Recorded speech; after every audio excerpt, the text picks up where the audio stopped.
ये मिनरल्स में आया, इन्होंने आयरन भी कहा। अच्छा, explanation, iron is essential for the formation of haemoglobin which carries oxygen in red blood cells.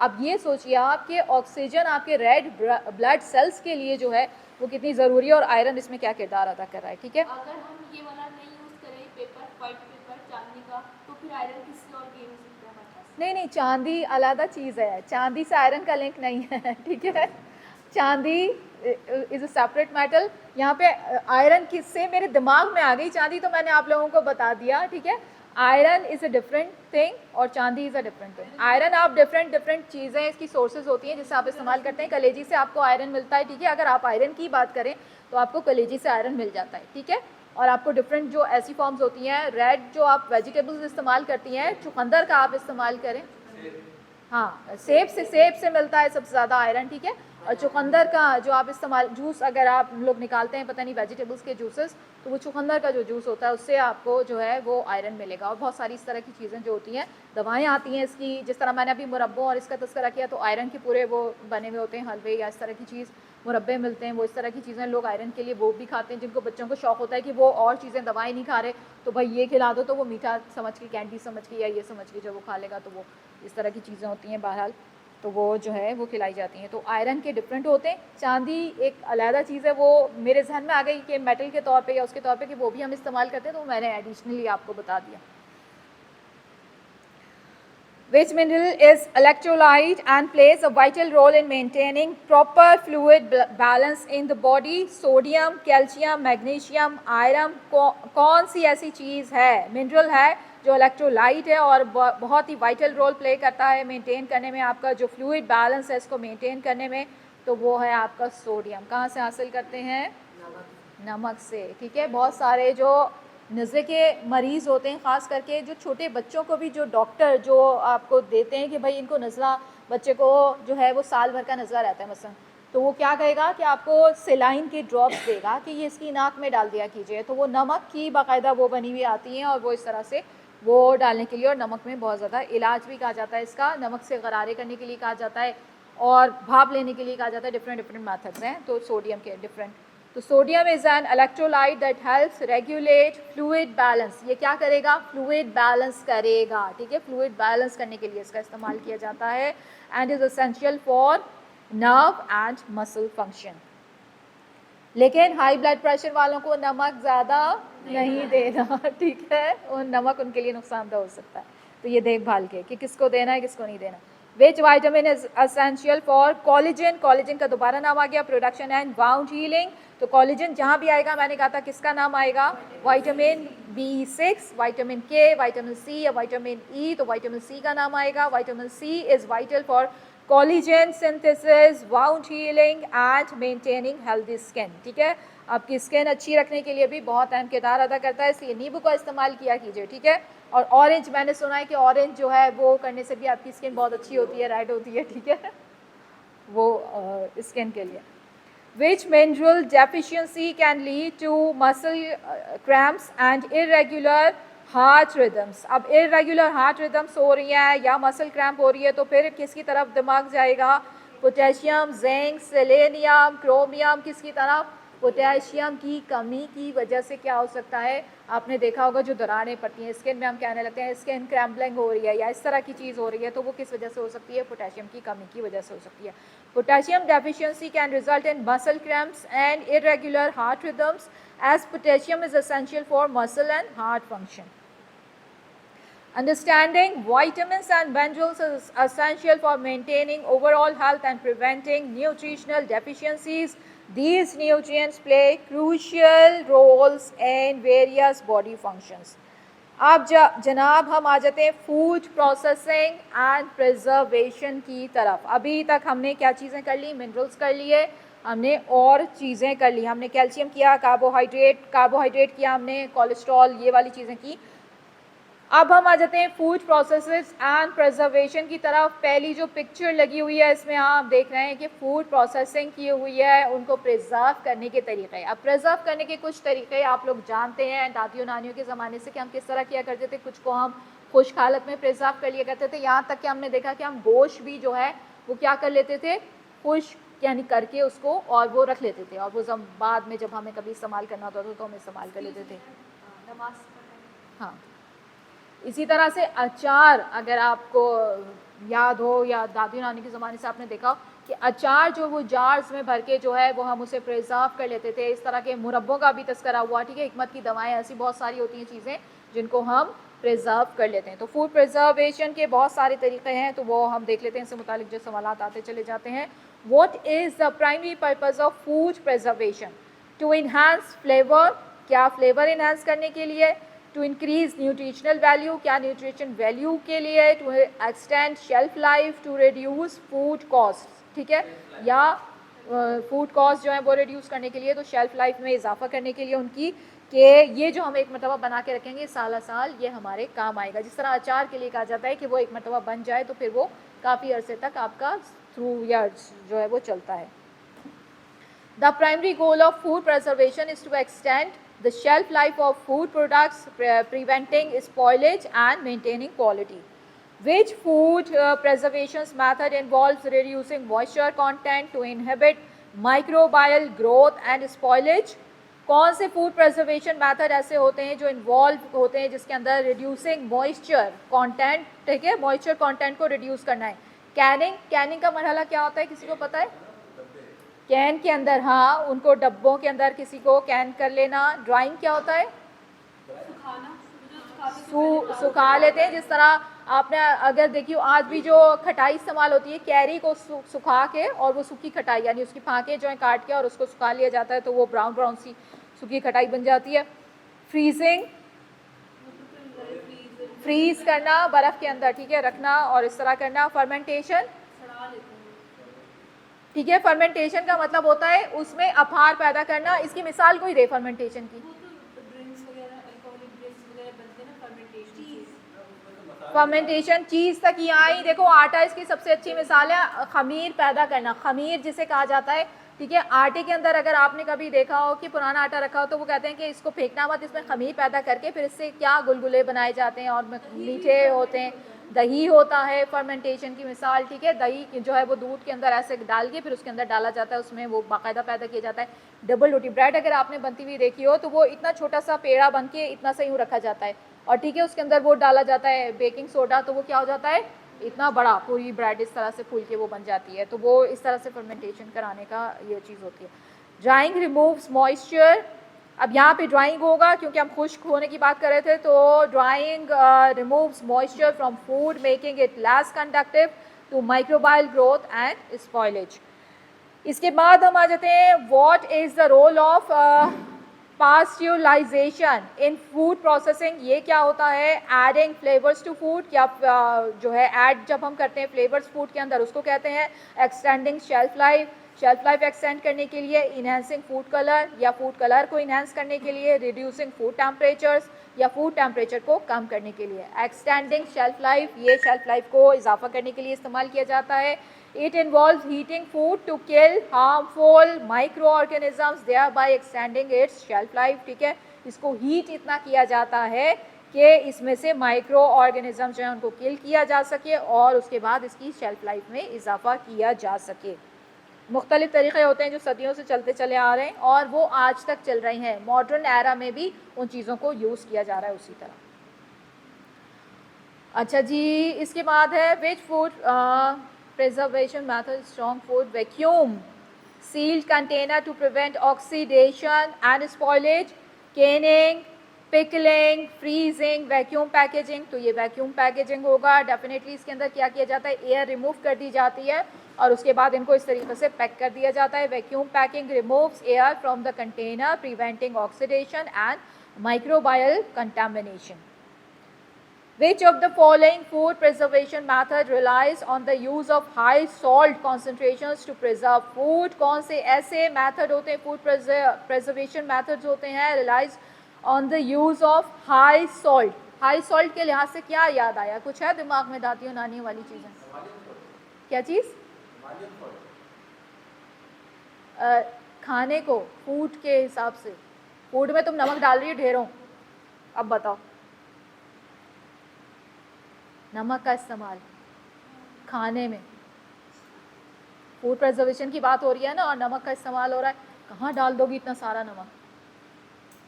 अचार बनाते हैं पूरे पूरे, ठीक है, नमक में डाल के, ठीक है, उसमें जो है वो पूरी गाजर का बनता है, पता नहीं डिफरेंट, कोई लोग शलजम का भी बना लेते हैं, कोई लोग किसी चीज़ का बना लेते हैं, तो वो पूरा जो है वो नमक का पानी जो है वो बाकायदा बनाया जाता है और उसके अंदर उसको गलाया जाता है, धूप में रख देते हैं, ठीक है, जार के अंदर करके या किसी चीज़ के अंदर करके, और फिर जो है उसको हीट दी जाती है इतनी और फिर वो पिकल बनाया जाता है।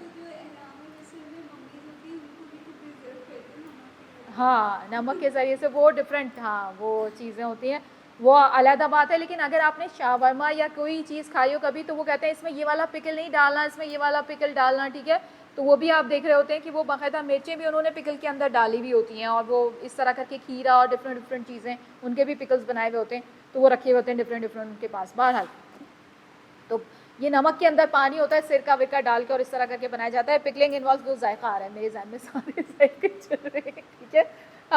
Pickling involves immersing food in a solution of salt, water and vinegar or brine to preserve it। brine का मतलब वही होता है कि आप नमक वाला पानी जो बना लेते हैं, अक्सर आपने बहुत सारे घरों में जो सुघड़ वाली जो बेटियां हैं कही जाती हैं, जो बहुएं कही जाती हैं, तो उनके घर में आपने टेबलें सजी देखी होंगी और उसके ऊपर जो है वो चीज़ें लगी हुई होती हैं, कभी उसके अंदर प्याज, सिरका, इवन प्याज भी उसके अंदर डुबो के रखते हैं सिरके के अंदर, तो वो क्या होती है, वो बहुत अच्छी लगती है सैलेड के तौर पे जब आप यूज़ करते हैं उसे, और पिकल उसका जो है वो इस्तेमाल होता है। इसके अलावा मिर्चों के बनाए जाते हैं डिफरेंट डिफरेंट, नींबू के और पता नहीं किस किस के चीज़ों के बनाए जाते हैं। What is the primary purpose of balancing in food processing? कौन सा प्राइमरी पर्पस होता है फूड प्रोसेसिंग को बैलेंस करने के लिए? तो जनाब इन्हांस फ्लेवर के लिए किया जाता है, रिमूविंग कंटामिनेंट्स के लिए किया जाता है, टेंडराइजिंग मीट के लिए किया जाता है, या इनएक्टिव एंजाइम्स के लिए कहा जाता है, तो इनएक्टिवेटिंग एंजाइम्स के लिए ये काम किया जाता है। Blanching involves briefly heating food to inactivate. अच्छा, इसमें कहते हैं हल्का सा गर्म करके रख दो, ठीक है, मसलन गोश्त आता है आपके यहाँ, बकरीद का गोश्त आया है, कभी देखा है कि उसको हल्का सा बॉईल दे के फिर रखो, फ्रीज़ करना है या जो भी करना है, तो वो इस तरह करके आप रख लेते हैं थोड़ा सा, तो उसकी वजह से क्या होता है कि उसके ऊपर जो ग्रीन ग्रीन एक चीज़ आ जाती है वो नहीं आने पाती, उसके ऊपर जो ग्रीन कलर आ जाता है वो नहीं आने पाता, क्योंकि आपने क्या किया, उसको थोड़ा सा बॉईल कर लिया था, थोड़ा सा इस तरह करके उसको खुश करके और फिर आपने फ्रीज़ कर लिया था, तो उसकी वजह से वो सेफ़ रहेगा। Which food preservation methods involves in the use of beneficial bacteria or used to ferment food? ferment food के लिए कौन सी चीज़ें इस्तेमाल होती हैं? Canning, freezing, fermentation, dehydration। तो fermentation ही होता है। fermentation relies on the activity of beneficial microorganisms to preserve and transform food। fermentation मैंने बता दिया था क्या, कि वो आप बेकिंग सोडा वाली जो चीज़ें होती हैं वो इस्तेमाल करें, या फिर आप दही बनाए जिस तरह भी, और 2-3 चीज़ें और जो हमने बताई थी अभी तस्करा की। शादियों में बनते हैं वो जो आटे के जो बताया था ना, वो गुलगुले, हाँ, और इस तरह की चीज़। Which food preservation method involve subjecting food to extremely low temperatures to inhibit microbial growth। microbial growth के लिए जो कौन सा ऐसा फूड प्रिजर्वेशन मेथड होता है जिसमें लो टेम्परेचर्स कर दिए जाते हैं? डेफिनेटली लो टेम्परेचर कहाँ पे होगा? या कैनिंग में होगा, डिहाइड्रेशन में होगा, फ्रीजिंग में होगा, स्मोकिंग में होगा, तो किस में होगा? फ्रीजिंग में होगा। Freezing food at low temperature helps prevent microbial growth and preserves food quality. अब ये तो फूड की बात हो रही है, मेरे ज़हन में एक वाक़या आ गया, सुनाती चलूँ साथ साथ, कि एक मरतबा ऐसा हुआ कि कोई ठंडा मुल्क था, बर्फ़बारी हो रही थी, और एक फ्रेंड दोस्त अपनी दोस्त से मिलने के लिए जा रही थी, ठीक है।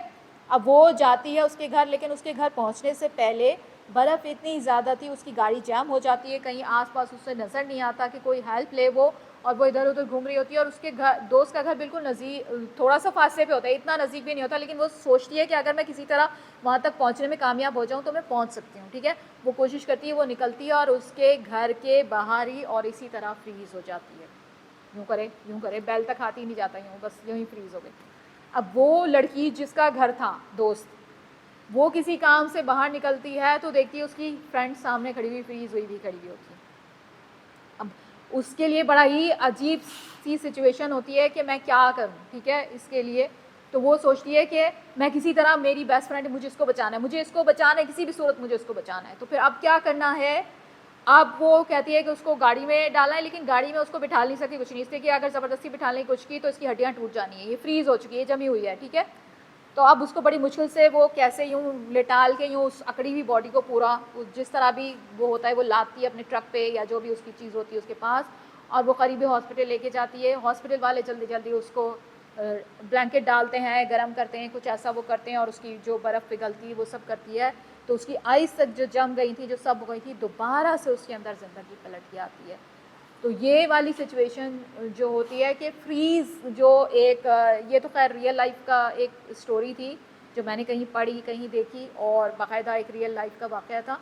लेकिन मैं वैसे भी आपको बताऊं कि जो एहराम मिस्र की अभी किसी ने ममीज़ की बात की और उसकी बात की, तो मैं आपको बताऊं कि उनके इजिप्शियन जो कॉन्सेप्ट था वो ये भी था कि एक दिन इन लोगों ने ज़िंदा होने, तो उसके साथ वो लोग क्या करते थे कि मम्मी को जब वो मसाले वसाले और सारी चीज़ें जब लगा के और वो इस तरह लिटा देते थे अपने उनके अंदर, तो उसके बाद वो उसके साथ फूड्स जो थे वो भी प्रिजर्व कर देते थे कि जब ये उठेगा तो इसे गज़ा की भी ज़रूरत होगी, तो इसके पास गज़ा भी होनी चाहिए सारी।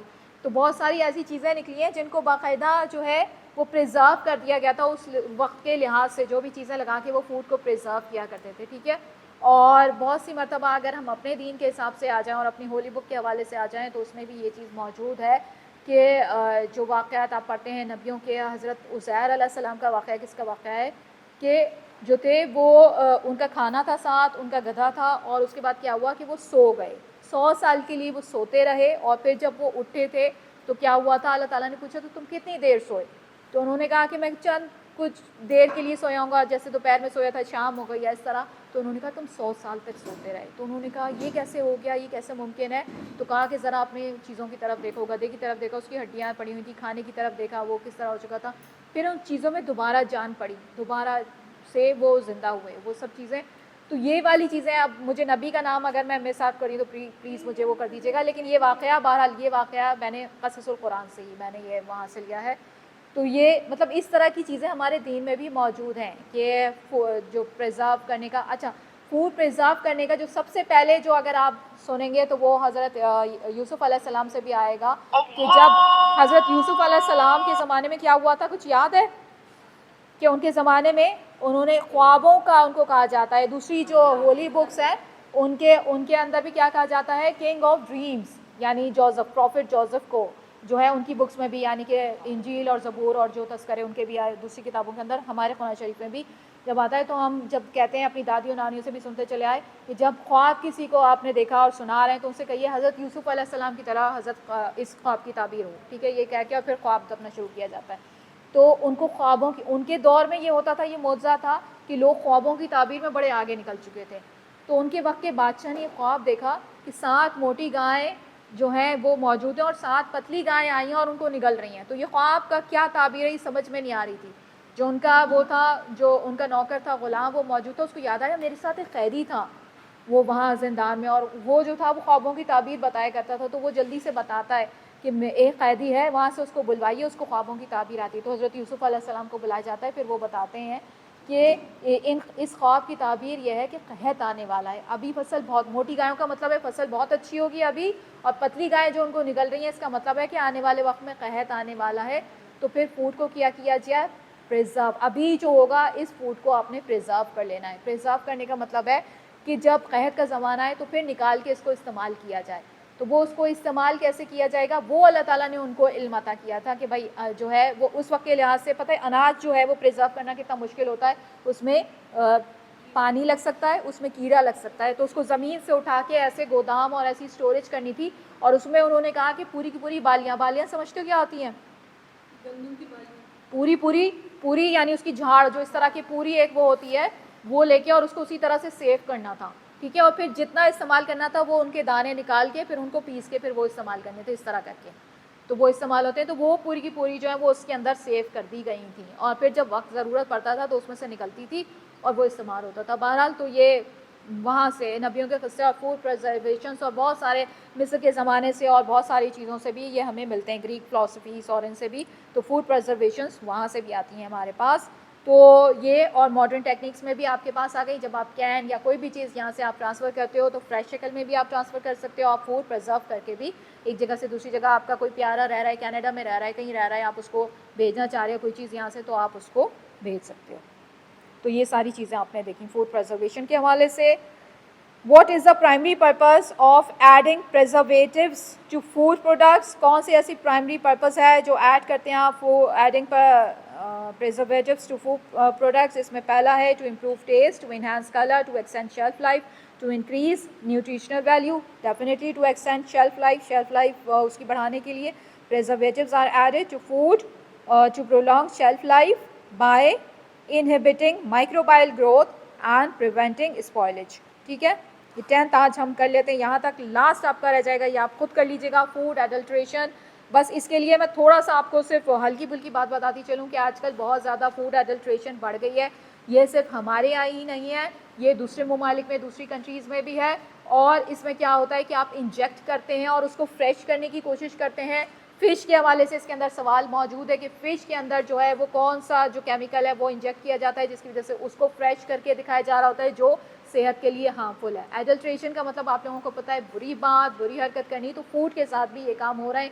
इसमें आपको मिक्सिंग पता है, मसालों के अंदर मिक्सिंग आम जो है, जो आप हल्दी के अंदर जो मसाले ऊपर से डाले जाते हैं, कभी कुकिंग में यूज़ होते हैं वो मसाले, कभी ऊपर से छिड़के, जैसे चाट मसाला, जैसे इस तरह के मसाले जो ऊपर से छिड़के जाते हैं तो उनके अंदर भी मिक्सिंग की जाती है, किसी चीज़ की, कभी बुरादे की, कभी और डिफरेंट चीज़ों की मिक्सिंग की जाती है। दालों के अंदर मिक्सिंग होती है, वो भी इसके अंदर आएगा, ग्राम्स की मिक्सिंग है। ठीक है, वो जो दाल के दाने होते हैं उनके अलावा उसके अंदर जो है वो मुख्तलिफ चीज़ों की मिक्सिंग इस तरह से की जाती है। तो ये मसाला जात भी ऐसे हैं। बाज़ औक़ात एक पूरी वो भी आई थी आपके पास डिटेल न्यूज़ के, वो काली मिर्चों के अंदर भी जो ऊँट का दाना होता है उसकी मिक्सिंग कर रहे हैं। ऊँट को जो दाना खिलाया जाता है वो भी काला काला इस तरह मिर्चों की शक्ल का ऐसे होता है, गोल गोल, तो वो जो है काली मिर्चों के अंदर उसकी मिक्सिंग हो रही है। बहरहाल जिसकी भी, तो उसमें आपकी ज़्यादा ताकत आएगी उससे। तो आप कह रहे हैं ये महंगी वाली चीज़ हो, तो वो मुझसे ये कह रहे थे कि वो कोई जो है वो कह रहे थे, आपके एक टीचर है, वो मुझसे कह रहे थे इस तरह तो और इंसान सेहतमंद और ज़्यादा वो हो जाएगा कि सारे वो और ऐसी चीज़ें इस्तेमाल कर रहे हैं। ऐसा नहीं हो सकता कि वो इतनी महंगी चीज़ों की मिक्सिंग, वो उसको भी दाना खिला रहे हैं और वो इसमें कर रहे हैं कि कोई और चीज़ होगी। कहने का मकसद ये था। बहरहाल मिक्सिंग हो रही है, एडल्ट्रेशन हो रही है, डिफरेंट। मैंने बताया इसमें सबसे ज़्यादा ख़तरनाक वो वाली है जब एक आप देखते हैं कि एक कीनू है जो थोड़ा सा मुरझा रहा है और इस तरह का, और उसके अंदर आप इंजेक्शन लगाते हैं और आप उसको क्या कर देते हैं, फ्रेश शक्ल के अंदर ले आते हैं। तो वो वाली जो है वो सबसे ज़्यादा जो है वो इंसानी सेहत के लिए नुकसानदा। तो ये चीज़ें जो है ये हमारे यहाँ ही नहीं हो रही, और ये जो है ये आप पूरी दुनिया में हो रही हैं। यहाँ मिल्क के अंदर भी मिक्सिंग का मसला आएगा जिसमें वाटर किया जाता है। वाटर के अलावा भी मैं आपको बताऊँ टेट्रा पैकिंग के अंदर भी ये चीज़ें आई हैं सामने कि उसके अंदर भी बहुत सारी ऐसी चीज़ें जो सेहत के लिए बहुत नुकसानदेह हैं। उस दूध को प्रिजर्व करने के लिए, उसको वो करने के लिए उसको कंटामिनेशन की जाती है, इंजेक्शन ये इस तरह की चीज़ें लगाई जाती हैं, इस्तेमाल की जाती हैं। और बहुत सारी चीज़ें ऐसी चल रही हैं हमारे इर्द गिर्द कि जिसके लिए हमको होश हवास अपने ठिकाने रखने चाहिए। बाहर की जो एजेंसी है उसका नाम यहाँ पे दिया हुआ है, पाकिस्तान की जो एजेंसी है उसका नाम भी मैंने इसके अंदर डाल दिया है, तो वो भी नोट कर लीजिएगा आप कि कौन कौन सी जो है वो रेगुलेट कर रही हैं इन तमाम चीज़ों को। तो ये फूड एडल्ट्रेशन का जो आपका टॉपिक है ये भी मैंने थोड़ा बहुत जो मैं ज़बानी बता सकती थी कि ठीक है कि ये सारी चीज़ें जो हैं ये आपकी मौजूद हैं कि फूड एडल्ट्रेशन किस तरीके से हो रही है और हम इसको कवर कैसे कर सकते हैं। इसके लिए हमें भी होश हवास अपने ठिकाने रखने चाहिए। साथ में जो रेगुलर है PSQC आई थिंक ये है CA PS, अगर ये लिख सकते हो नाम अपने पास नोट कर लो। PS ये पाकिस्तानी रेगुलेशन अथॉरिटी है, PS यानी Pakistan standards and quality control authority. ये लोग जो है ये कंट्रोल कर रहे हैं आपकी फूड एडल्ट्रेशन को। ठीक है, ये अथॉरिटी है जो जाके चेक करती है कि ये मसाला जात और मुख्तलिफ चीज़ों को और रेगुलेट करती है वहाँ के ऊपर कि ये जो है इसमें कोई चीज़ ऐसी कंटामिनेशन तो नहीं की हुई, इसके अंदर कुछ जो है मिलावट, कोई भी ऐसी चीज़ के साथ कोई भी ऐसा काम तो नहीं किया हुआ। जी ISO तो पता नहीं मुझे, वो ISO तो वो आपका वो है ISO सर्टिफाइड जो है वो वाली चीज़ें होती हैं क्वालिटी कंट्रोल के हवाले से वो चीज़ें। ठीक है, वो क्वालिटी कंट्रोल के हवाले से आती है। अगर आप फूड के हवाले से कहेंगे कि फूड रेगुलेशन अथॉरिटी कौन सी है तो वो ये वाली इस टाइप की होंगी। ठीक है।